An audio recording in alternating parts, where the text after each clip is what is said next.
त्यानंतर डोळ्याला पाणी यायचं उठल्यानंतर हं. इतका प्रॉब्लेम होता माझ्या कमरेला. नमस्कार. आपल्याकडे ज्यावेळेस आलते तुम्ही तर काय काय त्रास होता तुम्हाला? यांच्याकडे आलतो त्यावेळेस मला एकतर उठता येत नव्हतं. हं.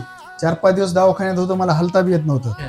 आणि आता वरचे माझा पाय एका जड पडू लागला, उचलायला अडचण येऊ लागली. हं. आता 10-12 दिवस झाले मी इथं आलोय. हं. एकदम 60 ते 70% रिझल्ट आहे. पायाला काही प्रॉब्लेम नाही. हं. खाली बसायला बी 1-1-1.5 तास मी आता सध्या बसलेलोय. आणि अगोदर किती वेळ बसत होता? आधी लय 10 ते 15 मिनिटं बळच बसवायचं जेवायला, अर्धेवट मला उठू लागायचं जेवायला. हं. आणि आल्यानंतर डोळ्याला पाणी यायचं उठल्यानंतर हं. इतका प्रॉब्लेम होता माझ्या कमरेला. आणि ऑपरेशन करा, ऑपरेशन शिवाय पर्याय नाही. 4 ते 5 ड्रेस मी तुमचे रील्स बघून आलो. मी इंस्टाग्रामला रील्स बघितली हं. आणि मी आलो. म्हणून हे ज्याला मणक्याचा त्रास आहे किंवा पायाचा हातात त्रास आहे त्या सर्व पेशंटनी संजीवनी आयुर्वेदिकला राजीव गांधी चौकात एक वेळ अवश्य भेट द्यावा.